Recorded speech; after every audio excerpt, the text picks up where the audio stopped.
8 सितंबर 2022 प्रातः मुरली। ओम शांति। बाप दादा मधुबन।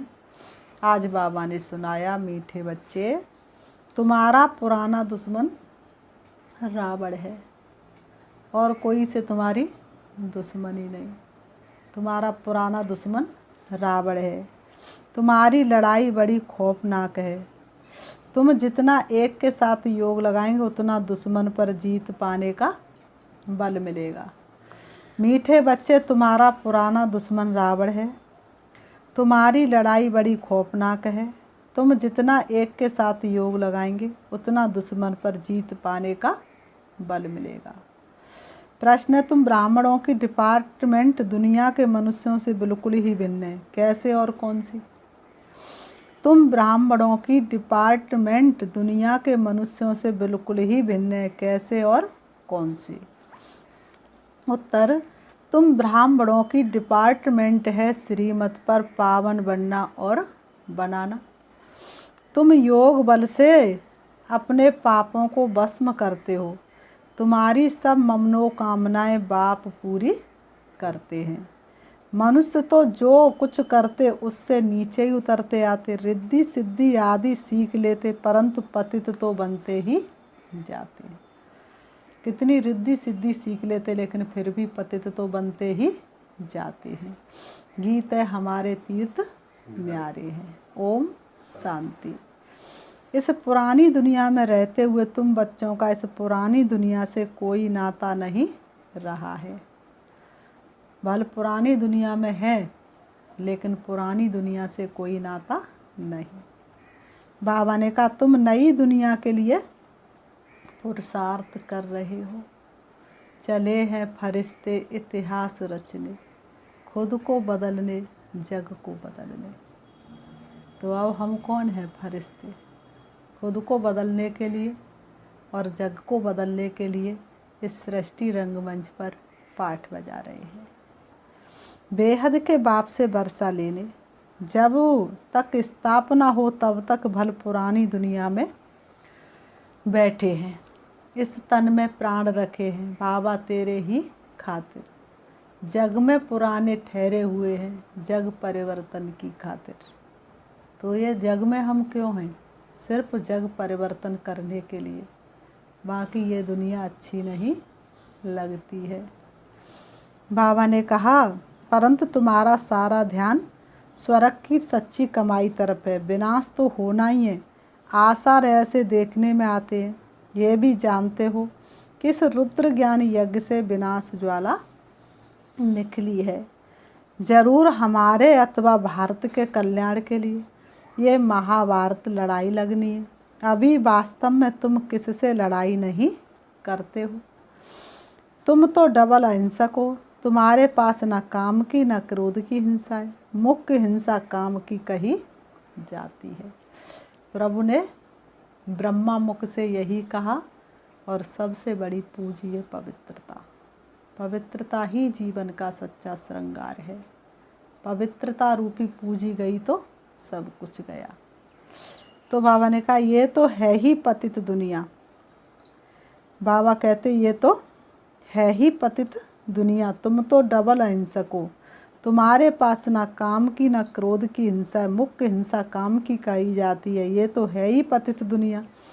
किस कारण पतित बने हो? विकारों के कारण। यह काम विकार आदि मद्दंत दुख देता है। क्रोध के लिए नहीं कहा जाता है। अपवित्रता और पवित्रता की बात है। काम ही सबको धोखा देता है। इस काम पर ही अबलाओं पर अत्याचार होते हैं। एक पवित्र बने दूसरा ना बने तो झगड़ा हो पड़ता है। बाप कहते दोनों को प्रतिज्ञा करनी है। ज्ञान चिता पर बैठने की, वह काम चिता पर बिठाते हैं। बाप वह सौदा कैंसिल कराते हैं। दुनिया के ब्राह्मण क्या करते हैं? कंगन बांधेंगे और काम चिता पर बिठाएंगे, लेकिन बाप ये सौदा कैंसिल कराते हैं। अब पवित्र दुनिया स्थापन होती है तो वह सौदा कैंसिल करना पड़े। तो बाबा ने कहा, व्यर्थ का सौदा कैंसिल करना पड़े। ज्ञान चिता पर बैठने से पवित्र बन पवित्र दुनिया के मालिक बनेंगे। तुम्हारी भी लड़ाई है, उस बाहुबल की लड़ाई से वास्तव में तुम्हारी लड़ाई बड़ी खौफनाक है, किसी को दिखाई नहीं देती, क्योंकि रावण तुम्हारा बहुत पुराना दुश्मन है। उस पर जीत पानी है। जितना एक के साथ बुद्धियोग लगाएंगे तो बल मिलेगा। सारा मदार है श्रीमत पर चलने का। श्रीमत कहती है कि गृहस्थ व्यवहार में रहते सर्वगुण संपन्न 16 कला संपूर्ण बनना है, आत्मा को ही बनना है। बाबा ने कहा आत्मा 16 कला संपूर्ण थी, अब वह 84 जन्म लेते लेते नीचे उतरती है। जरूर बच्चे जानते देवी देवताओं का राज्य था, राम राज्य स्थापन हुआ, राम नाम रख दिया है। वास्तव में नाम शिव है। शिवाय नमः कहते हैं, रामाय नमः कहीं लिखा है? कोई रामाय नमः कहते हैं? नहीं कहते, शिवाय नमः कहते हैं। शिव बाबा अक्षर बहुत राइट है। बाबा ने कहा राम को बाबा कोई कहते नहीं, पर किसी को अर्थ का पता नहीं। शिव को बाबा कहते, राम यानी परमपिता परमात्मा, ना कि रघुपति राघव राजा राम। मनुष्य जो सुनते हैं वह बोलते जाते हैं, अर्थ का तो उन्हें कुछ भी पता नहीं। अब सिवाय तुम बच्चों के और कोई भी, बाबा ने कहा तुम बच्चों के सिवाय और कोई भी परम पिता परमात्मा के साथ यथार्थ योग नहीं लगाते हैं, और किसी का परमात्मा के साथ यथार्थ योग नहीं, क्योंकि परमात्मा को यथार्थ रीति कोई जानते ही नहीं। वह तो समझते हैं कि परमात्मा तो ब्रह्म ज्योति स्वरूप है, नाम रूप से न्यारा है। अगर ब्रह्म कहते तो भी नाम हो गया ना, नाम रूप से न्यारी कोई चीज़ नहीं होती, तो परमात्मा नाम रूप से न्यारा कैसे हो सकता है? कुछ भी समझते नहीं। बाप कहते मैं ज्ञान का सागर हूँ, मैं अति सूक्ष्म हूँ, इससे सूक्ष्म कोई चीज़ होती नहीं, अति सूक्ष्म है। इन आँखों से तो परमात्मा को देख नहीं सकते, आत्मा को देख नहीं सकते। खोल चक्षु ज्ञान के, तुझको मिलेंगे परमात्मा। जैसे झाड़ का बीज सूक्ष्म होता, देखने में कितना छोटा है, मनुष्य सृष्टि का बीज तो सबसे सूक्ष्म है। सबसे छोटी खसखस होती है, बहुत पतली होती है, उनके झाड़ बहुत बड़े बड़े होते हैं, तो परम पिता परमात्मा तो उनसे भी अति सूक्ष्म बिंदी है। बाप कहते मैं जो हूँ जैसा हूँ, इस रीति तुम्हारे में भी नंबरवार जानते हैं। कोटों में कोई ही इस राज को समझते हैं। भाग्यशाली हैं बच्चे जो जिन्होंने है इस राज को जाना। शिव बाबा जैसी महिमा और कोई भी मनुष्य आत्मा की नहीं हो सकती। कैसे आकर पतित दुनिया को पावन बनाते हैं, सम्मुख आकर बच्चों को पढ़ाते हैं। कुछ भी जानते नहीं, ना मुझे जानते ना चक्र को जानते। अभी तुम नंबरवार पुरुषार्थ अनुसार जानते हो। तुम्हारा इस पुरानी दुनिया की बातों से ताल्लुक नहीं है। मनुष्य तो घोर अंधियारे में है, उनका तो धंधा ही है अपना, तुम्हारा धंधा अपना है। तुम हो गए गुप्त योग बल की सेना, वह है बाहुबल की सेना। उनको तुम जानते हो, तुमको कोई नहीं जानते। वो लोग साइंसदान स्टार पर जाने की कोशिश करते हैं। बाबा ने कहा देखा है तो समझते हैं, हम क्यों नहीं जा सकते? हम समुद्र का अंत क्यों नहीं पा सकते? इसलिए पुरुषार्थ करते हैं। बाकी जो इन आँखों से नहीं देखा जा सकता, उनका पुरुषार्थ कर नहीं सकते। उनकी बुद्धि में तो स्थूल चीज़ें आती हैं, उनके लिए पुरुषार्थ करते। सूक्ष्म से सूक्ष्म परमात्मा को तो जानते ही नहीं है। बाबा ने कहा खुद ही आकर बच्चों को अपना परिचय देते। तुमने चित्र बड़ा ज्योतिर्लिंग बनाया है, तो बुद्धि तो तुम्हारी बुद्धि में भी वह आता है। बाप बच्चों को समझाते रहते हैं कि जैसे बाप की गतमत न्यारी है, वैसे तुम्हारी सदगत की मत सारी दुनिया से न्यारी है। बाबा ने कहा तुम्हारा और कोई बात से ताल्लुक नहीं है, तुम्हारा और किसी बात से ताल्लुक नहीं है। तुम सच्चे कौन हो? ब्राह्मण बने हो। ब्राह्मणों का विस्तार तो कुछ है नहीं। वो ब्राह्मण लोग कहेंगे हम ब्रह्मा की औलाद हैं। ब्रह्मा तो हुआ कौन? प्रजापिता। उनका बाप कौन? वह तो कोई जानते ही नहीं। उन ब्राह्मणों से पूछो ब्रह्मा कौन, ब्रह्मा का बाप कौन, तो कुछ भी अर्थात बता नहीं सकेंगे, क्योंकि उन्हें कुछ भी पता ही नहीं है। वह तो त्रिमूर्ति ब्रह्मा कह देते हैं। ब्रह्मा के 3 रूप कैसे हो सकते हैं? एक मनुष्य के 3 मुख कैसे हो सकते हैं? तो ब्रह्मा के 3 मुख थे, तो आज भी किसी के 3 मुख होने चाहिए। ये तो 3 देवताएं, तीनों की एक्टिविटी अलग है। रचयिता तो एक ही शिव है, हम सब उनकी रचना वहाँ रहने वाली हैं। ऊंचे तो ऊंच बाप ही सुप्रीम सोल है। सुप्रीम सोल एक निराकार बाप को कहा जाता है। ऐसे नहीं कि वह भी निराकार परमात्मा और हम आत्माएं भी निराकार, सब एक ही, सब उनके ही रूप है। नहीं, बाप अलग है और बच्चे अलग हैं। तुमको बाप ने नॉलेज दी है। शास्त्रों में तो ये बातें हैं नहीं कि ब्रह्मावंशी ब्राह्मणों को परमपिता परमात्मा बैठ पढ़ाते हैं। ये परम ज्ञान अब तक ना सुना, ना लिखा गया है किताबों में। भगवान पढ़ाएंगे सन्मुख, सोचा ना कभी भी ख्वाबों में। परमात्मा ने आकर ये ब्रह्मा मुख वंशावली रची है। जब चक्र पूरा हो, संगम होता, तो बाप आकर पतित दुनिया की अंत और पावन दुनिया की आदि करते हैं। तो जरूर संगम पर ही आना पड़े। पावन बनने में टाइम लगता है। जन्म जन्म की मैली चादर, 63 जन्मों के पापों का बोझ है, तो पावन बनने में टाइम लगता है। आधा कल्प से सिर पर पापों का बोझ है। योग अग्नि से जो आत्मा में खाद पड़ी है वह निकलती है। तुमको सतो प्रधान बनना है। हम जो पतित बने हैं, याद से ही हम पावन बनते जाएंगे। कितना सहज है। बाबा कहते हैं ये कितना सहज है। हमको फिर से 84 जन्मों का चक्र लगाना है। बच्चों को ये नॉलेज मिली है। बाप भी कहते हम तुमको फिर से राजयोग सिखलाने आए हैं। बाप वर्षा देते हैं, लेकिन रावण श्राप देते हैं। शिव बाबा तो सतयुग का वर्षा देते और रावण श्राप देते हैं।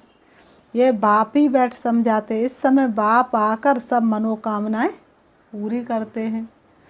अशुभ कामनाएं तो माया पूरी करती है। अशुभ कामनाएं तो माया पूरी करती है।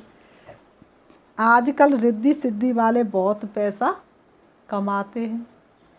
वह कामना माया पूरी करती है। उनकी भी किताब आदि होती है। तुमको तो कोई किताब नहीं, शास्त्र आदि भी नहीं पढ़ना है। ना कोई किताब है, ना कोई शास्त्र पढ़ना है। तुम्हें बाप की श्रीमत है, बच्चे पावन बनो है और पावन बनाओ। तुम्हें कभी पतित नहीं बनना है। रघुकुल रीत सदा चले आई, प्राण जाए पर वचन न जाई। भले ही प्राण चले जाए, लेकिन पवित्रता का व्रत कभी टूटना नहीं चाहिए। तुम्हारी ये डिपार्टमेंट ही अलग है। कल्प पहले जो आकर ब्राह्मण बने होंगे वही पुरुषार्थ करेंगे। देवताओं को देखो कैसे सैंपलिंग लग रहा है। ब्राह्मण बनते जाते हैं, जो थोड़ा भी सुनकर जाते तो प्रजा में आ जाएंगे, राजधानी में आ जाएंगे ना। मौत सामने खड़ा है। खिटपिट थोड़ा जोर भी भर सकती है, बंद भी हो सकती है। बुद्धि कहती है कि अर्जुन अभी थोड़ा देरी है। राजधानी अभी कहाँ स्थापन हुई है। राजाओं सन्यासियों आदि को अर्जुन ज्ञान कहाँ दिया है। विवेक कहता है विनाश में थोड़ी देरी है, बाकी रिहर्सल होती रहेगी। बंडर है ना, ये यज्ञ रचते लड़ाई बंद करने के लिए, और भगवान ने यज्ञ रचा है सारी दुनिया का परिवर्तन करने के लिए, विनाश के लिए। थोड़ा शांति होगी तो कहेंगे हमने यज्ञ रचा इसलिए शांति हो गई। पानी नहीं बरसेगा और कोई तप करने के लिए बैठ जाएगा, कोई यज्ञ करने के लिए बैठ जाएगा। बारिश होगी तो सोचेंगे हमारी यज्ञ से बारिश हुई।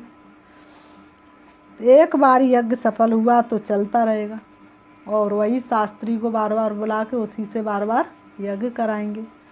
बरसात के लिए यज्ञ रचा, बरसात हुई तो खुशी होगी, बरसात नहीं होगी तो कहेंगे ईश्वर की भाभी। जैसे कोई शरीर छोड़ता तो कहते स्वर्गवासी हुआ, फिर तो शोक करने की दरकार ही नहीं है। शरीर छूटा स्वर्गवासी हुआ तो खुशी होनी चाहिए, दुख मनाने की क्या ज़रूरत है। स्वर्ग पधारा तो अहो सौभाग्य समझो ना। माया रावण ने सबकी बुद्धि को ताला लगा दिया है। तुम जानते हो हम कल्प पहले मापिक फिर से पुरुषार्थ कर रहे हैं। कल्प पहले जैसे किया वैसे ही फिर कर रहे हैं। भारत अविनाशी खंड है और कोई दूसरा धर्म नहीं था, ये तो बाद में इन्होंने निकाले हैं। ये भी ड्रामा की भाभी कहेंगे। रक्त की नदियाँ यहाँ ही बहती हैं, दूध घी की नदियाँ भी यहीं पर बहती हैं। मेरे देश की धरती सोना उगले यहीं पर होता है, और देख तेरे संसार की हालत वो भी भारत पर ही होता है।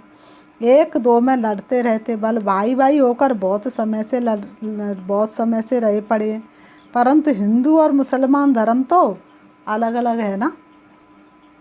वह आए ही बाद में है तो लड़ाई इनों की आपस में, तुम्हारा इससे कोई ताल्लुक नहीं है।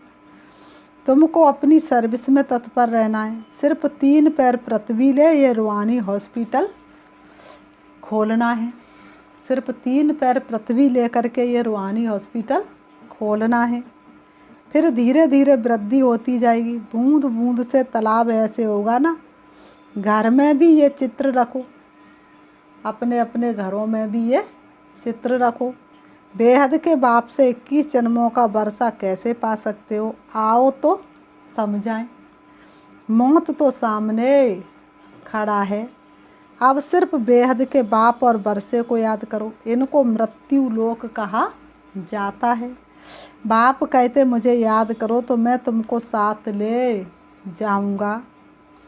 तब तो कहते हैं ना मैं कालों का अकाल महाकाल हूँ। अकाल तकते हैं ना, तुम अकाल आत्मा हो। बच्चे समझते हैं कि हम इस दुनिया से बिल्कुल न्यारे हैं। यहाँ पढ़ाने वाले विचित्र है, आत्माओं से बात करते हैं, आत्मा ही सुनती है, आत्मा ही इस मुख द्वारा सुना रही है, आत्मा इन कानों द्वारा सुन रही है। हम आत्मा से शरीर से ये करते हैं, आत्मा को रसना मिलती है, और आत्मा शरीर से निकली तो शरीर को कोई रसना नहीं। आत्मा ही कहती ये मीठा है ये खट्टा है। आत्मा में ही संस्कार रहते हैं अच्छे और बुरे। आत्माओं को बाप कहते अब वापस घर जाना है। तुमने 84 जन्म लिए हैं, अब ये शरीर छोड़ना है, चलना है घर वापस। अब तो यही ज्ञान का सार, संपूर्ण ज्ञान का सार है। अब घर चलना है, तैयार होकर के वापस चलना है।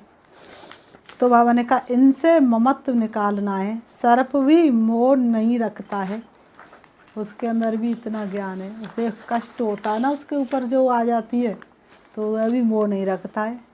पुरानी खाल छोड़ नई ले लेते हैं, तुम्हारी भी ये पुरानी खाल है, इसको ऐसे ही छोड़ देना है। ब्रह्मरी का भी मिसाल तुम्हारे से लगता है। वास्तव में सन्यासी ये मिसाल दे नहीं सकते। इस पतित दुनिया में सब बेकारी कीड़े हैं। तुम ब्राह्मणियाँ उनको भू कर पतित से पावन बनाती हो। कहती हो शिव बाबा को याद करो। मनुष्य को देवता बनाने की जादूगरी है, इसलिए कहते जादू नगरी से आया है कोई जादूगर। जादूगर, सौदागर, रत्नागर, ये सब उनके नाम है। अच्छा, बच्चों को समझाते तो बहुत है। बाबा कहते मैं बच्चों को समझाता तो बहुत हूँ, फिर भी कहते बाप और वर्षे को याद करो। बाबा फिर भी कहते लास्ट में बच्चों बाप और वर्षे को याद करो। बाप कहते अगर तुम एक बार मुझ पर बलिहार जाएंगे तो मैं 21 बार तुम पर बलिहार जाऊंगा। ये सौदा तो अच्छा है ना, शिव बाबा तो दाता है। तुमको युक्ति बतलाएंगे कि मोह कैसे निकालो। गृहस्थ व्यवहार में रहते श्रीमत पर चलो, इसमें पवित्रता है फर्स्ट। ये रूहानी यात्रा है, सारा मदार यात्रा पर है। मनुष्य तो ढेर के ढेर जिस्मानी यात्रा करते रहते हैं, तुम्हारी एक ही रूहानी यात्रा है जो रूह बैठ रूहों को सिखलाते हैं। इसमें सारी बुद्धि की बात है। तुम बच्चों के पास दुख आ नहीं सकता।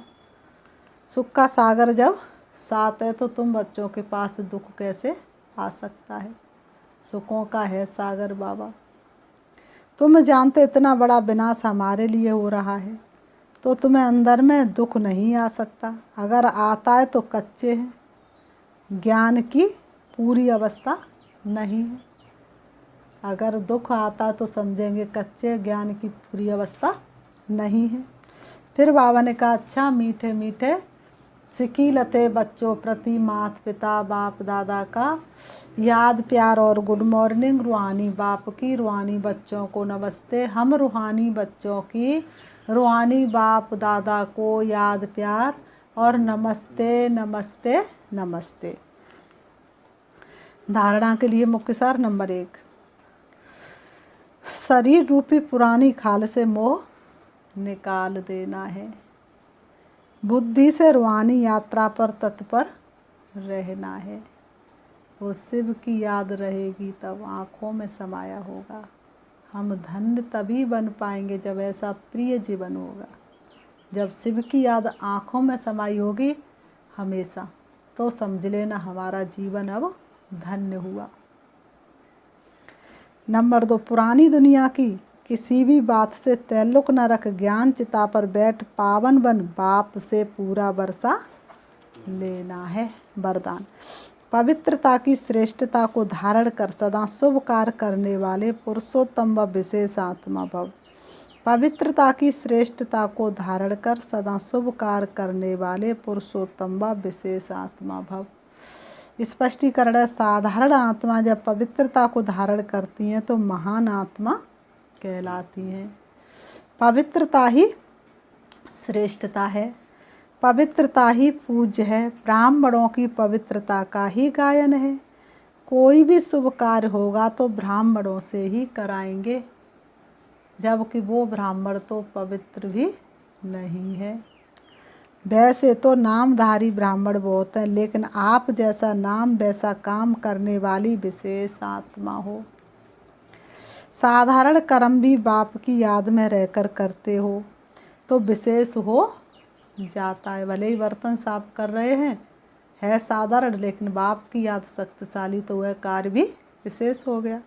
इसलिए ऐसे विशेष कर्म करने वाली पुरुषोत्तम व विशेष आत्माएं हो। स्लोगन, स्वयं द्वारा सर्व आत्माओं को सुख की अनुभूति कराना ही मास्टर सुखदाता बनना है। स्वयं द्वारा सर्व आत्माओं को सुख की अनुभूति कराना ही मास्टर सुखदाता बनना है। अच्छा, ओम शांति। अभी हम 5 मिनट श्री बाबा को याद करते हैं, चलेंगे। आज बाबा ने बहुत अच्छा वरदान दिया। बाबा ने कहा तुम पवित्र आत्मा हो। पवित्रता ही सबसे बड़ी संपत्ति है। अपने आप को सम्मान देंगे। मैं आत्मा हूँ, मैं आत्मा सातों गुणों से संपन्न सतोगुणी हूँ। पवित्रता मुझे आत्मा का मुख्य गुण है। मैं पवित्र आत्मा हूँ।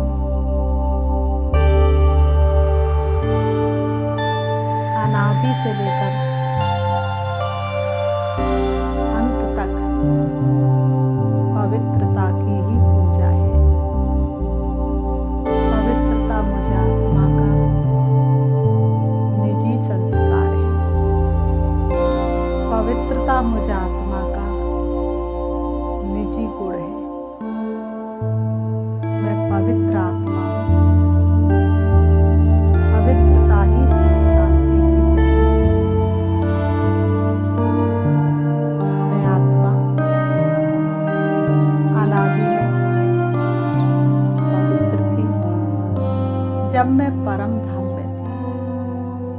प्यारे पिता परमात्मा के सन्मुख थी। आदि में देवताओं की दुनिया में ही मैं पवित्र थी, जहाँ सभी देवताएं पवित्र थे।